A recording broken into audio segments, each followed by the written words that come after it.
কি? আমি আপনার পোলার হবু বউ। কি? আরে কি বলে এই মেয়ে? দেখে তো কাজের মেয়ে মনে হচ্ছে। বিজয় কি বলছে সব? মা ওটা পাগল। না, আমি পাগল হবো কেন? আমি একদম ঠিক আছি। আপনি ঠিক করেছেন খালাম না। আমি হলাম কাজের মাইয়া। আপনার পোলা আমার পছন্দ করছে।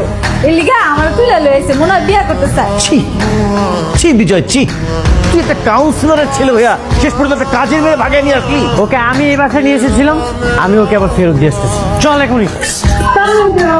স্যার আমরা গতকালকে দেখলাম আপনার ছেলে একটা মেয়েকে ভালোবেসে পালিয়ে নিয়ে এসেছে। আপনি কি আপনার ছেলের ভালোবাসাকে মেনে নিয়েছেন?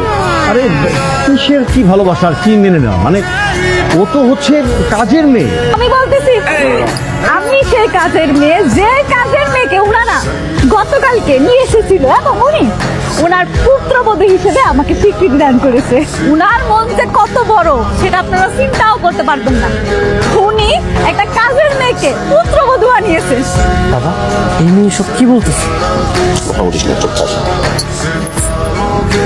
ও তাই নাকি? তাহলে তো উনি একজন ভালো মনের মানুষ, আর ওনাকে যদি মানুষ মেয়র হিসেবে পায় তাহলে তো জনগণের অনেক উপকার হবে। অবশ্যই উনি ধনী গরিব কোনো ভেদাভেদ করে না। আপনারা দেখতে পাচ্ছেন না, আমি তো তার জলজান্ত প্রমাণ।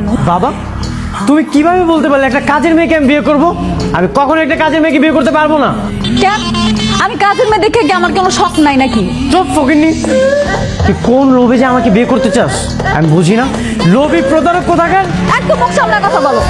তুমি আমার হবু সামনে দেখে আমি তোমার কিছু বলতেছি না, নাইলে সবার সামনে একেবারে ঘরাই। বৌমা রাগারাগি করার কিছু নাই তো, আমি তো আছি নাকি? আমি আছি মানে কি বলছো তুমি এসব? হ্যাঁ আমি আছি মানে কি? তুমি কি সত্যি সত্যি এই কাজের মেয়েকে এই বাড়ি বউ করবে নাকি? আম্মা আপনিও না, এই কথাটা আপনি বুঝতেছেন না, এতক্ষণ লাগে।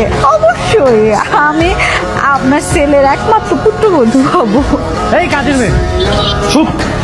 গতকাল কি করেছিলাম তোর মনে নেই? আজকেও কিন্তু ঘাট ধাক্কা দিয়ে বাসা থেকে বের করে দিব। বিজয় কোনো রাগারাগি করবে না ওর সাথে। কিন্তু বাবা কোনো কিন্তু না, এই মেয়ে হইতেছে আমার ইলেকশনের ট্রাম্প কার্ড। আরেকটু আগে দেখলি না সাংবাদিকরা কেমন আমার প্রশংসা করলো। এই মেয়ে কোথাও যাবে না, এই মেয়ে এখানেই থাকবে। মা তুমি কিছু বলছো না কেন? কাজের মেয়েকে আমার বিয়ে করতে হবে? আমি কখনো একটা কাজের মেয়েকে বিয়ে করতে পারবো না।